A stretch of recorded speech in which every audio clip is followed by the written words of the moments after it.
اعوذ باللہ من الشیطان الرجیم بسم اللہ الرحمن الرحیم یا ایہا الذین آمنوا اجتنبوا کثیرا من الظن ان بعض الظن اثم ولا تجسسوا ولا یغتب بعضکم بعضا ایحب احدکم ان یأکل لحم اخیہ میتا فکرہتموہ واتقوا اللہ ان اللہ تواب الرحیم صدق اللہ مولانا العظیم الصلاة والسلام علیکہ یا سیدی یا رسول اللہ الصلاة والسلام علیکہ یا سیدی یا حبیب اللہ الصلاة والسلام علیکہ یا سیدی یا شفیع المذنبین وعلی آلکہ واصحابکہ یا سیدی یا رحمت للعالمین۔ اللہ تعالیٰ کے فضل و کرم سے آج کی تلاوت کردہ آیت کریمہ کے اندر تین بڑی باتیں اللہ تعالیٰ نے ارشاد فرمائی تھیں۔ ان میں سے پہلی دو باتوں پر قدر لائق مجالس کے لائق میں نے بات معلومات اور معروضات آپ کی خدمت میں عرض کر دی ہوئی ہیں۔ تیسرا عنوان ذرا زیادہ تفسیر کے لائق تھا، اس کا واقعہ ہونا ہمارے ماحول میں ذرا زیادہ ہے، حالانکہ تینوں کے تینوں ہی برائیاں ہی ہیں جن سے اللہ تعالیٰ نے منع فرمایا ہے۔ سوء ظن کرنے سے منع کیا ہے، خود ہی کسی دوسرے بندے کے متعلق یہ سوچ لینا، بری قسم کا سوچ لینا، یہ کچھ ایسا سوچ رہا ہے، یہ کچھ ایسا کرنا چاہ رہا ہے لیکن ہو وہ برا، اسے سوء ظن کہا جاتا ہے۔ سوء ظن سے رب کائنات نے منع فرمایا اور ارشاد ہوا ان بعض الظن اسم، اور بعض بدگمانیاں جو ہیں یہ گناہ بھی ہوتی ہیں۔ معنی یہ تھا کہ کچھ گمان ایسے بھی ہوتے ہیں جو اچھے ہوتے ہیں، اور اچھا گمان کرنے سے شریعت پاک روکتی نہیں ہے۔ یہ تو قلندروں کا طریقہ ہے، درویشوں کا طریقہ ہے، صوفیاء کا طریقہ ہے، ہر عنوان میں کوئی خیر کا پہلو نکالنا، بلکہ یہ فقہاء کا طریقہ ہے۔ امام اعظم ابو حنیفہ رحمۃ اللہ تعالی علیہ نے تو اس ضابطے کی بنیاد پر سینکڑوں مسائل حاصل کیے ہیں کہ میرا اور آپ کے ساتھ کسی معاملے میں لین دین ہوا تو امام اعظم ابو حنیفہ ارشاد فرماتے ہیں کہ حتی الامکان کوشش یہی کرنی ہے کہ اس لین دین کو ایسی صورتحال کی طرف لے کر جانا ہے کہ سمجھا جائے کہ یہ حلال ہے، بلا وجہ ہی اسے حرام نہیں کہنا اور بلا وجہ ہی اسے حرام سمجھنے کی کوشش نہیں کرنی۔ وہ اسی دستور کے پیش نظر کے مسلمانوں کے معاملات میں یہی گمان کیا کرو کہ یہ خیر پر مبنی ہے اور حلال پر مبنی ہے، بلا وجہ اور ان کے اندر نوک جھونک کرنا اور اسے حرام کی طرف دھکیل کر کے حرام قرار ہی دے دینا، یہ بد ظنی ہو جاتی ہے۔ اس سے رسول پاک علیہ الصلوۃ والسلام نے بھی منع فرمایا ہے اور قرآن حکیم نے بھی منع فرمایا ہے۔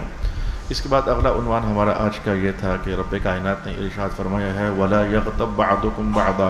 ایک جملہ پیچھے آ چکا ہے، اس پر میں آپ کے لیے وضاحت بھی عرض کر چکا ہوں۔ وَلَا تَجَسَّسُوا، ایک دوسرے کی جاسوسی نہ کیا کرو، انویسٹیگیشن نہ کیا کرو، چھپ چھپا کر بندے چھوڑ کر کے ٹو لگانا۔ جیسے کہ مجھے ابھی اچانک یہاں بیٹھے بیٹھے ایک بندے کے متعلق یہ جملہ میں اس مجلس کے اندر موجود تھا جب ایک کہنے والا دوسرے آدمی سے کہہ رہا تھا اس کی زندگی کا کوئی کمزور پہلو بتاؤ یار ذرا مجھے۔ مانا یہ تھا کہ میں اس پر پکڑ کرنا چاہتا ہوں، کمزور پہلو بتاؤ، جاسوسی کر رہا تھا، اس سے پوچھ، اس سے پوچھ، اس سے پوچھ، اس سے پوچھ۔ رسول اکرم صلی اللہ علیہ وسلم کی تعلیمات تو اس کے منافی ہیں۔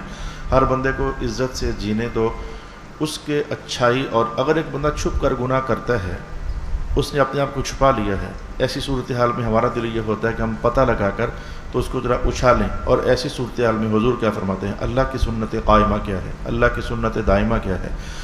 رب کائنات نے بندے کے لیے اعلان کر رکھا ہے کہ میں نے پردہ ڈال دیا ہے، میں تیرا گناہ کسی کو نہیں بتاؤں گا۔ دنیا میں رہتے ہوئے تو خود بتاتا ہے تو بتا دے میں تیرا گناہ کسی کو نہیں بتاؤں گا، اور جس بندے کے گناہ پر دنیا میں پردہ ڈال لیتا ہوں، حدیث کے الفاظ یہ ہیں کہ اللہ تعالیٰ فرماتا ہے قیامت والے دن بھی میں پردہ ہی ڈال کے رکھوں گا۔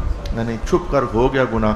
اس لیے شریعت کا یہ مسئلہ آپ جان لیجئے کہ اگر ایک وقت میں گناہ کرتا ہوں چھپ چھپا کر تو مجھے اس کا اللہ کی طرف سے ناراضگی سہنی پڑی ہے، گناہ مجھ پر واقع ہوا ہے غلطی کے نتیجے میں، لیکن اگر اس غلطی کا اعتراف اوروں کے سامنے بھی کرتا رہوں گا، جتنی بار بھی میں اپنی اس غلطی اور نافرمانی کا اظہار لوگوں کے سامنے کروں گا، اتنی ہی بار اور گناہ مجھے بھی ہوتا ہے۔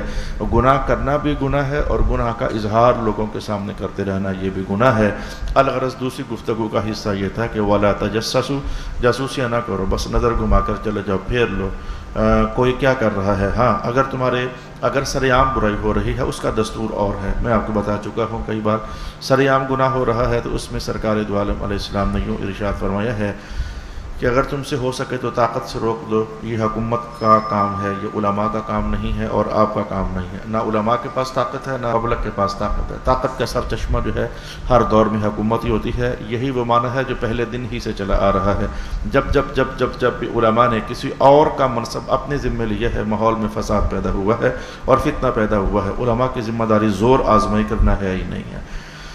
اس کے بعد اگر نہیں تم میں ہمت ہاتھ سے اور قدرت سے اور طاقت سے روکنے کی، تو پھر زبان سے اس کو روکنے کا اہتمام کرو۔ یہ ذمہ داری ہے علماء کی۔ زبان سے روکنے کے لیے رب کائنات نے ہمیں محراب دیے ہیں اور منبر دیے ہیں، یہاں بیٹھ کر کے اس گناہ کی مخالفت میں حتی الامکان قرآن و سنت کی روشنیاں ہم واضح کر سکتے ہیں۔ یہ علماء کی ذمہ داری ہے۔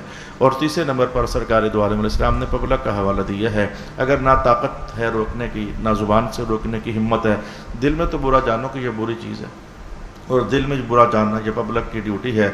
آپ کے ذمہ اتنا ہی ہے۔ طاقت کے ساتھ کبھی بھی آپ کو روکنا ذمہ داری نہیں۔ ہاں، آپ میں سے جو پھر اپنے مقام پر ایک چھوٹی ریاست کا جو سربراہ ہے، چھوٹی ریاست، گھر ایک چھوٹی ریاست ہے، باپ اس کا سربراہ ہے، اس کو رسول پاک علیہ السلام نے طاقت سے روکنے کا حکم دیا ہے۔ اگر اشارہ سننا چاہتے ہو، میں آپ کے سامنے یہ حدیث کے الفاظ لے آتا ہوں کہ بچہ 7 سال کا ہو تو پیار سے نماز کا حکم دو، 10 سال کا ہو کر بھی اگر نہیں پڑھتا ہے تو آپ کو مارنے کی اجازت ہے۔ تو گھر ایک چھوٹی ریاست ہے، جو اس کا سربراہ ہے اتنی طاقت رکھتا ہے جیسے بڑی ریاست کا بڑا سربراہ فوج کے ذریعے طاقت رکھتا ہے، پولیس اور محکموں کے ذریعے طاقت رکھتا ہے، ایسے گھر کا چھوٹا سربراہ، چھوٹی سربراہی کا، چھوٹی سلطنت کا جو چھوٹا بادشاہ ہے، میں نے اپنے بچے کو مارنا ہو تھوڑا بہت تو مجھے کوئی پولیس بلانے کی ضرورت نہیں ہے، مجھے آنڈ گوانڈ کے لوگ بلوانے کی ضرورت بھی نہیں ہے، مجھے فوج بلانے کی ضرورت نہیں ہے۔ چھوٹے ریاستوں کے اگر استاد ہے اسکول کے اندر یا کالج کے اندر یا جامعہ کے اندر یا مدارس کے اندر یا حفظ کے شعبے کے اندر، تو استاد کو رب کائنات نے اتنی طاقت دی ہوتی ہے کہ ایک آدھ بچے کو 2-4 چھڑیاں تھپڑ لگا سکتا ہے، کوئی فوج بلانے کی ضرورت نہیں ہے۔ الغرض طاقت سے روکنا ہمیشہ سربراہ کی ذمہ داری ہے۔ بڑی سلطنت ہے تو سربراہ بھی بڑا، اور اگر چھوٹی سلطنت ہے تو اس کے اندر آپ سربراہ ہو، آپ اس میں روک سکتے ہیں۔ کیا 5ویں سپارے کے اندر جو مرد لوگ ہیں یعنی خامند لوگ ہیں، ان کو رب کائنات نے فرمایا نہیں ہے کہ وَضْرِبُوهُنَّ، اگر تمہاری بیویاں مسلسل نافرمانی کے روش پر چلتی ہیں تو پہلی سزا کے طور پر ان کے بستر اور اپنے بستر الگ کر لو، یہ بہت بڑی سزا ہوتی ہے بیوی کے لیے۔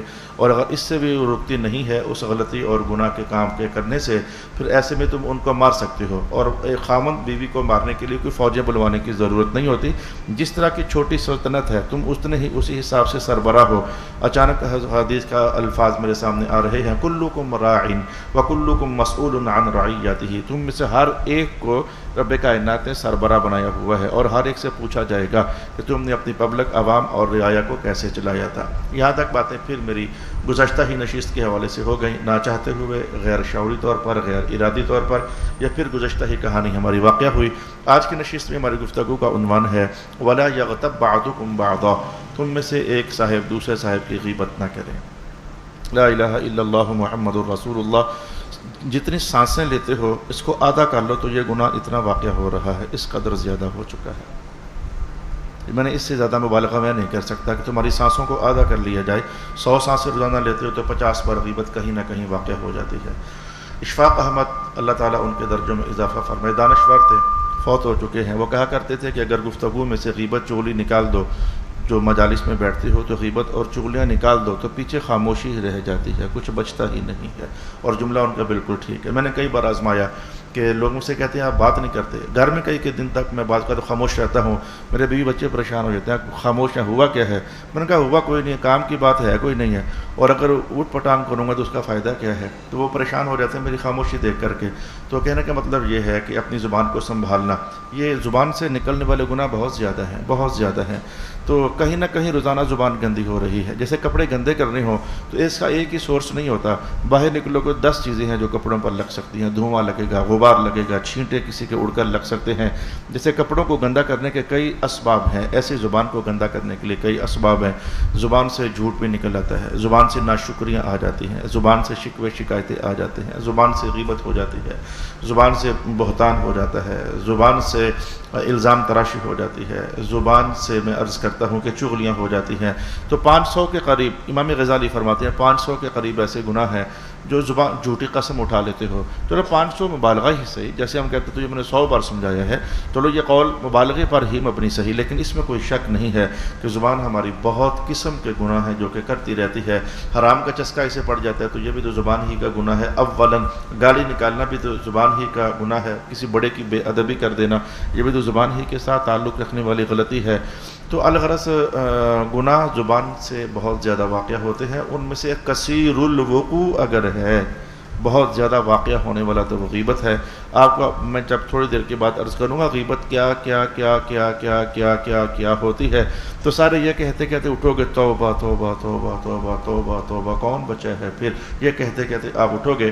کیونکہ آپ 26ویں سپارے میں جو عنوان آتا ہے، آپ کو اس بات 22 سال سے اس بات کو جانتے ہیں جو میرے پرانے مسافر ساتھی ہیں، جو عنوان آتا ہے اسے کوشش کی جاتی ہے کہ اچھے طریقے سے قریب سے ہو کر سمجھنے کا اہتمام کیا جائے. تو آج کی نشست میں اگرچہ بیان میں تو غیبت ہے، وَلَا يَغْتَبْ بَعْضُكُمْ بَعْضًا، چونکہ رسول پاک علیہ الصلوۃ والسلام نے جس حدیث میں غیبت کا حوالہ دیا ہے اسی میں لگی ہاتھوں بہتان کا حوالہ بھی دیا ہے. تو میں بہتان بھی لگی ہاتھوں آپ کے سامنے عرض کروں گا. اور جب رسول پاک علیہ السلام نے جہاں غیبت کا حوالہ دیا ہے ساتھ ہی چغلی کا حوالہ دیا ہے، یہ 3 گناہ ایسے ہیں جو کزن لگتے ہیں آپس میں، کہیں نہ کہیں بہت قریب واقع ہوتے رہتے ہیں. بھائی دیکھو میں آپ سے عرض کرتا ہوں کہ یہ غیبت چغلی بہتان، ان میں اگر آپ فرق جاننا ہو تو آپ سادہ ترین لفظوں میں یوں جان لیجئے، آپ نے میرے متعلق ایک غلط بات کہی ہے جس میں میری عزت کم از کم نہیں ہے. دیکھو میں اپنے آپ کے ساتھ آپ کو بات کو سمجھانے کے لیے، میری عزت کم از کم نہیں ہے اس کے اندر، تو کوئی عیب ہے کوئی برائی ہے میرے اندر، اس میں ظاہر برائی بیان کرنے میں دوسرے کی کیا عزت ہو سکتی ہے، اس کی ذلت کا اہتمام ہی ہو سکتا ہے. تو آپ نے ایک برائی بیان کر دی جس میں میری ذلت ہے. اب اگر تو وہ برائی میرے اندر موجود تھی تو پھر تو یہ غیبت بن گئی، موجود نہیں تھی تو یہ بہتان بن گیا. کتنی آسانی سے میں نے آپ کو بتا دیا. کسی کی برائی کرو گے تو باہر کیف پھنستے ہو، باہر کیف پھنستے ہو، اگر اس میں ہے غیبت بن گئی تب بھی آپ پھنسے، وہ نہیں پھنسا، اس کو فائدہ ہو گیا. فائدے اور نفع نقصان کا سوچنے والوں، بلکہ صرف فائدے ہی کا سوچنے والوں، آپ کو سمجھنا چاہیے تجارت آخرت کی بھی تجارت ہوتی ہے، دنیا کی بھی تجارت ہوتی ہے، لیکن آخرت کی بھی تجارت ہوتی ہے. مذہب آپ کو دنیا کی تجارت بھی سمجھاتا ہے اور آخرت کی تجارت بھی سمجھاتا ہے. تو اگر میرے اندر میری برائی کو آپ نے بیان کر دیا، اگر میرے اندر تھی تو غیبت بن گئی تب بھی آپ کا نقصان ہو گیا، میرے اندر نہیں تھی تو بہتان بن گیا تب بھی آپ کا نقصان ہو گیا. اور تیسری چیز ہوتی ہے چغلی. یہ چغلی کیا ہوتی ہے؟ میں نے کوئی بات کہی تھی کسی کے متعلق، آپ نے مجھ سے سن کر جا کر اس کو بتا دی، میری بات کو پورے کو اٹھا کر کے ٹرانسفر کر دیا جو میں نے کہا تھا، تاکہ ماحول میں ذرا شدت آ جائے، آگ لگ جائے، جس کو آپ یوں کہتے ہو جلتی پر تیل کا کام. تیلی لگانے والے لوگ، وہ تیلی لگانے والے لوگ، وہ کس کو تیلی لگاتے ہو؟ ادھر کی بات ادھر کی، ادھر کی بات ادھر کی، جس کو 2 منہا شخص کہا جاتا ہے، جس کو حضرت سعدی یوں فرمایا کرتے تھے، جو شخص تیرے سامنے آ کر کسی کی برائی بیان کرتا ہے نا تو مت سمجھ کہ یہ تیرا اپنا ہے، یہ تیری برائی اس کے سامنے بھی بیان کرتا ہے. وہ اپنا بیگانہ بن کر نہیں، وہ اپنی عادت کے ہاتھوں مجبور ہو کر ایسا کر رہا ہے، جس کی یہ عادت بن جاتی ہے ادھر کی باتیں ادھر کرنا اور ادھر کی باتیں ادھر کرنا. اب میں نے کہا کہ بات ہو ہی نہ، اگر عیب ہے تو بیان کرنا غیبت ہے. آپ بتاؤ کہ جو بہتان جو ہے یہ تو اس سے بھی بہت بڑی چیز ہے. ایک تو یہ تھا مجھ میں عیب ہے، آپ نے اس کو بیان کیا، چلو تھا تو صحیح نا میرے اندر عیب، اور اگر آپ کہو جی اگر مجھ میں عیب نہیں تھا تو آپ نے بیان کر دیا تو بہتان ہے. جی بہتان کتنا کو بڑا ہوتا ہے یار، عیب ہو تو بیان کرنا کتنا بڑا ہے، اور اگر عیب نہیں ہے تو بیان کرنا یہ کس قدر بڑا ہو سکتا ہے. میں اس حدیث کے الفاظ ہی میں آپ سے عرض کر دیتا ہوں. رسول پاک علیہ الصلوۃ والسلام نے فرمایا کہ جو بندہ یہ جو بہتان تراشیاں ہیں یہ بندہ کرتا ہے اس کے وجود سے بدبو پیدا ہوتی ہے، اور وہ بدبو کا تعفن جو ہے 1 میل دائیں بائیں آگے پیچھے اوپر نیچے 1 میل تک فاصلے پر وہ بدبو پھیل جاتی ہے. اور اس کا نتیجہ کیا ہوتا ہے؟ یہ اسمیل دیکھا بس اسمیل ہے، ہمیں پتہ نہیں ہے لیکن ہے، اسمیل ہے لیکن پتہ نہیں ہے تو 1 میل دور تک وہ اسمیل جاتی ہے. تو پھر ہوتا یہ ہے، نقصان میں یہ ہو جاتا ہے. اللہ تو جو ناراض ہوا ہے وہ ہوا ہی ہوا ہے. جو ہر بندے کے ساتھ رحمت والے فرشتے ہوتے ہیں، رسول پاک علیہ الصلوۃ والسلام فرماتے ہیں جہاں تک وہ تمہارے بہتان اور جھوٹ کی وہ بو کی لہر جاتی ہے میل میل دور تک، وہاں تک رحمت کے فرشتے تم سے دور ہو جاتے ہیں.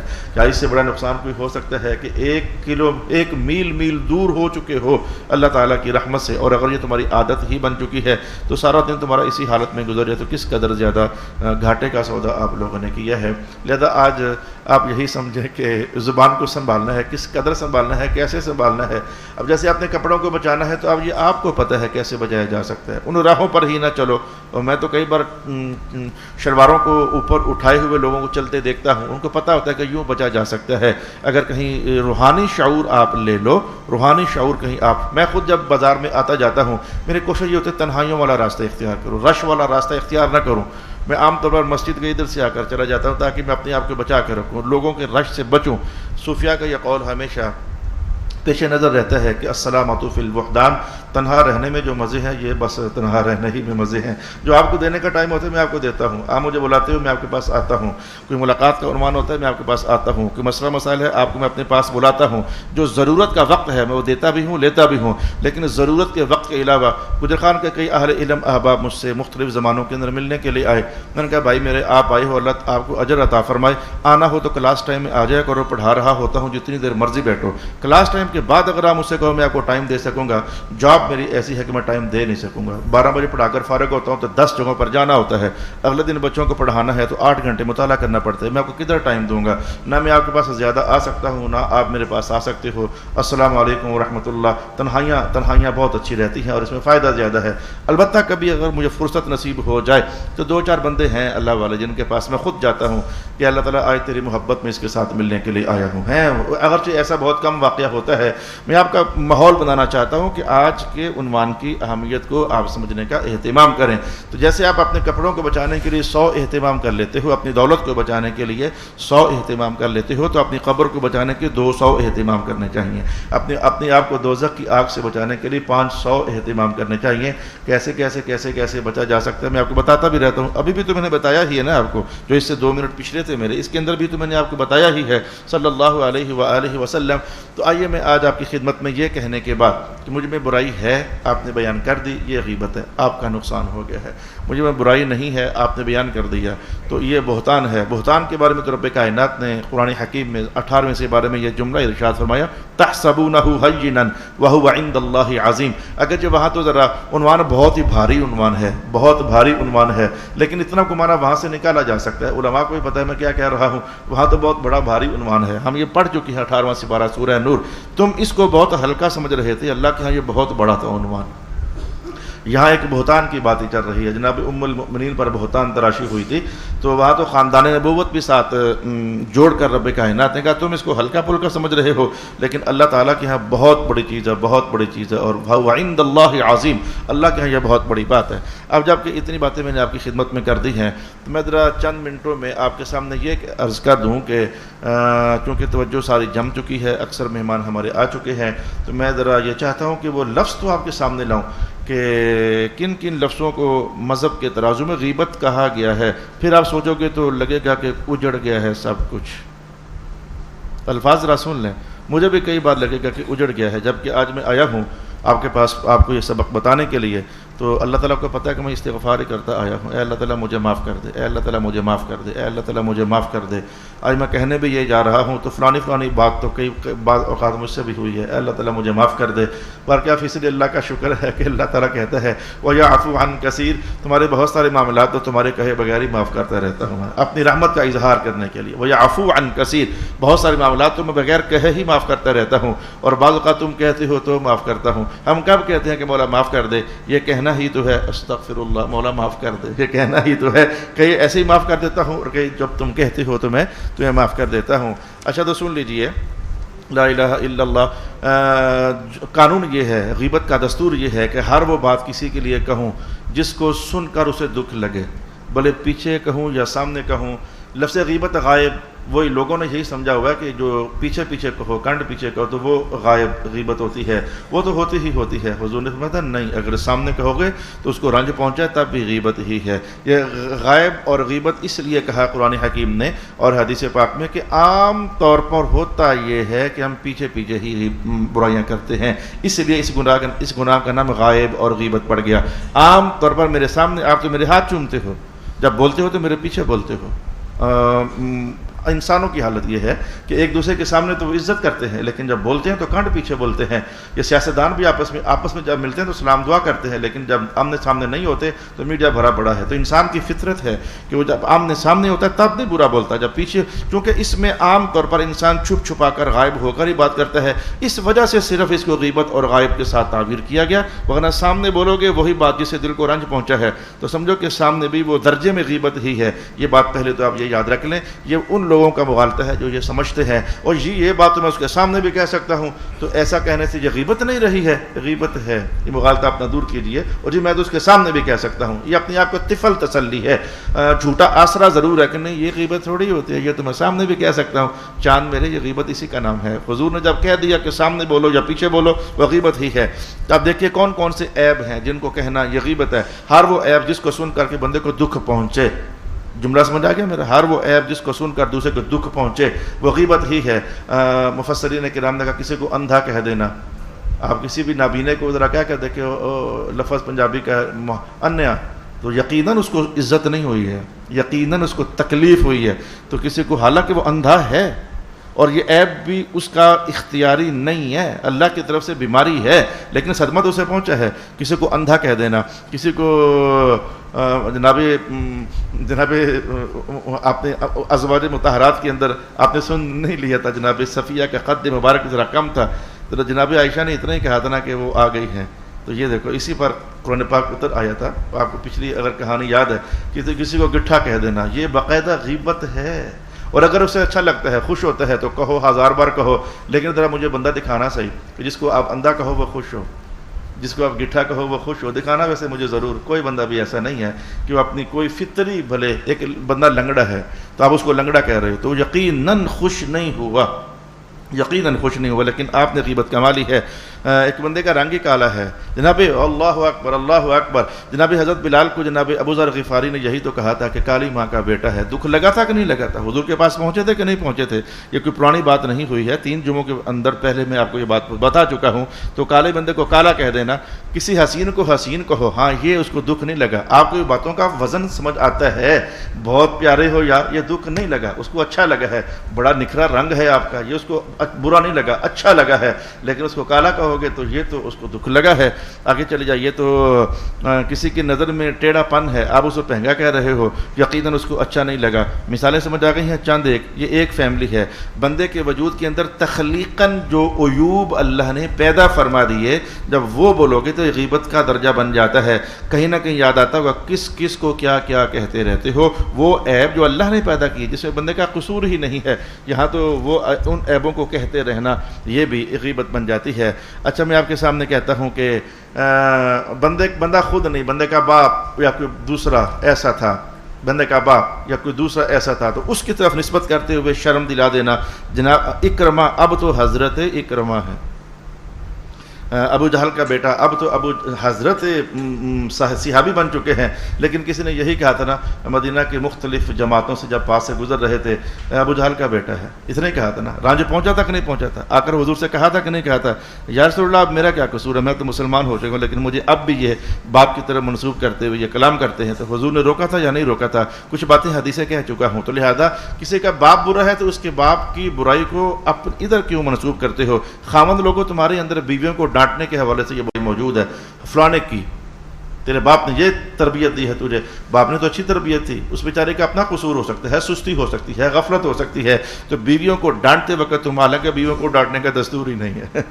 قرآن حکیم نے زیادہ سے زیادہ مارنے کی بات کی ہے، زیادہ سے زیادہ وہ گالیاں نکالتے رہنا، ان کو دباتے رہنا، ان کو ایپ مارتے رہنا، ان کو تانے مارتے رہنا. ایک خاوند کا قول مجھے یاد آ گیا ہے، بہت پرانے زمانے کا. مرچ تھوڑی سی تیز ہو گئی تھی تو خاوند اپنی بیوی سے یہ جملہ بول رہا تھا، تیرے باپ نے بھینس بھیجی ہے ساتھ؟ اس نے کہا کیا ہوا؟ کہا نمک مرچ تیز ہو گئی ہے تو دودھ پیوں گا تو ٹھیک ہوں گا نا. اب اس پر دل تو کرتا ہے کہ بڑی کراری سی اس خاوند کو سنائی جائے، کہیں فرشتہ آسمان سے نازل ہو گیا ہے کہ اگر نمک مرچ، رسول اللہ کی سنت بھول گیا کہ حضور رحمت عالم کی مبارک عادت تو یہ تھی کہ کھانا سامنے پیش کیا جاتا. امی جان فرماتی ہے کہ اگر حضور کا دل ہوتا طبیعت کے مطابق کھا لیتے، اگر طبیعت نہ ہوتی تو چھوڑ کے چلے جاتے. کبھی کچھ نہیں کہا تھا آپ نے، آ رہی یہ تیز ہے تو آ رہی یہ تیز ہے تو آ رہی یہ تیز ہے تو آ رہی یہ تیز ہے. خاوند ہونا کوئی آسمانی مخلوق ہونا ہے کہ تم جو مرضی کسی کو کہتے رہو. بیوی کی عزت نفس باقاعدہ ایسے ہی ہے جیسے تمہاری عزت نفس ہے.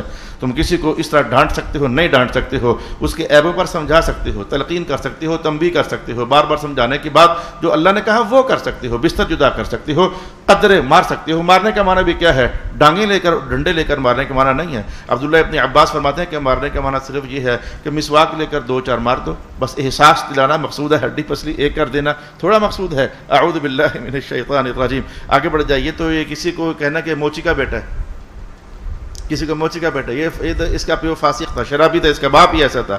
یہ بہت سارے عیب ایسے ہوتے ہیں جناب، باپ کو درمیان میں ڈال کر کے جب تم نے برائی کر دی ہے، شریعت کے کاغذوں میں غیبت بن گئی ہے، وہ سارے یہ بھی غیبت ہوتی ہے جناب، یہ غیبت ہی ہوتی ہے، بتا رہا ہوں آپ کو۔ اس لیے تو تسلی اور تفصیل کے ساتھ یہ جتنے میں نے کہا نا، جتنی سانسیں لیتے ہو آدھے گن لو تو اتنا یہ گناہ واقع ہو رہا ہے۔ آگے بڑھ جائیے، کسی کو نسب جو ہوتے ہیں سید، ماشاءاللہ یہ تو عظیم الشان نسب ہے۔ کچھ نسب ایسے ہوتے ہیں جو باہر کے ماحول میں اتنے عزت مندانہ واقعہ نہیں ہوئے ہیں، اب آپ کو پتہ ہے، جیسے کہ کتابوں میں لکھا ہوا تو اس سے بتا دیتا ہوں، موچی ہوتے ہیں یہ لوگ موچی ہوتے ہیں، یا ہمارے پنجاب میں چلے جاؤ تو جو کپڑا بننے والے ہوتے ہیں ان کو جولہا کہا جاتا ہے۔ ماحول میں یہ اتنے عزت مانا لفظ نہیں ہے کسی کو جولہا کہہ دینا، حالانکہ جولہا ہونا یہ بری چیز ہے ہی نہیں، یہ تو نبیوں کا پیشہ ہے، کپڑے بنانا یہ نبیوں کا پیشہ ہے، تو بری بات نہیں ہے، لیکن ماحول والوں نے یہ جملہ منفی معنی میں گھٹیا مضمون میں استعمال کر دیا ہوا ہے، کسی کو جولہا کہہ دینا۔ یہ ایک دوسری فیملی ہوئی کہ کسی کے ماں باپ یا بڑے بھائی وغیرہ کو دخل اندازی کرتے ہوئے ان کے عیب پر اس کو طعنہ مار دینا،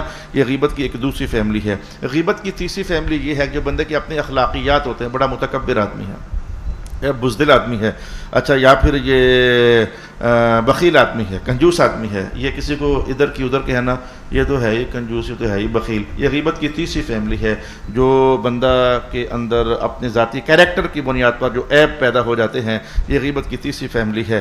اچھا، میں اس طرح آگے آپ کو لے جانا چاہوں گا کہ یہ بے نماز آدمی ہے۔ اچھا، جو فاسق معلن ہے، جس کا سب کو پتہ ہے کہ یہ عیب سب کو پتہ ہے، تو فاسق معلن کے بارے میں تو رسول پاک علیہ الصلوۃ والسلام نے شدید تنبیہ فرمائی ہوئی۔ آپ کے الفاظ یہ ہیں، فاسق معلن جس کی نافرمانی سر عام ہے، پرواہ نہیں کرتا۔ یہ لفظ ذرا شریعت کے تھے مشکل تھے، فاسق معلن اعلانیہ طور پر فسق و فجور کا ارتکاب کرتا رہتا ہے، تو حضور رحمۃ اللہ علیہ السلام فرماتے ہیں تم کسی کو بتا کیوں نہیں دیتے ہو کہ یہ فاسق ہے، تاکہ دوسرا اس کے عیب، اس کی فساد سے بچ سکے۔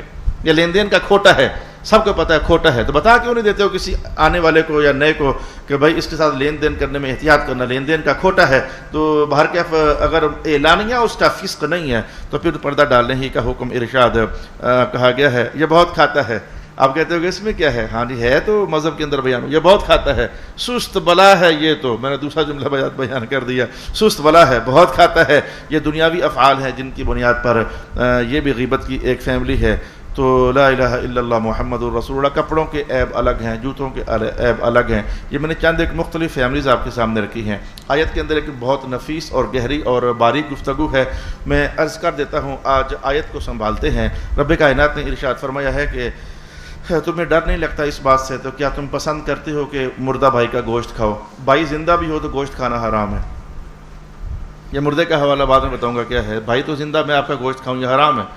اچھا، لکی ہاتھوں میں آپ کو عرض کرنا چاہوں گا کہ یہ حرام ثابت ہو جاتا ہے، لازمی نہیں ہے کہ قرآن پاک میں یوں لفظ آئیں، یا ایھا الذین آمنوا انما حرم اللہ علیکم، اللہ نے حرام کر دیا ہے۔ حرام لفظ آئے تو ہی شے حرام ہوتی ہے، یہ میں اس لیے وضاحت کر رہا ہوں۔ حرام ثابت ہونے کے لیے اتنے سارے طریقے ہیں، اتنے سارے طریقے ہیں، جیسے کہ یہی ہے کہ یہ کہہ دینا کہ بھائی کا گوشت کھاؤ گے، یا بھائی کا گوشت کھانا حرام تھا لہذا اس سے سمجھ آ گیا کہ بھائی کا گوشت کھانا حرام ہے تو غیبت کرنا بھی حرام ہے، ورنہ غیبت کو رب کائنات نے کب کہا کہ حرام ہے؟ ایک صاحب نے کسی زمانے میں کہا تھا شراب پینا حرام ہے ہی نہیں ہے، اگر کہا ہے حرام تو قرآن پاک سے نکال کر بتاؤ۔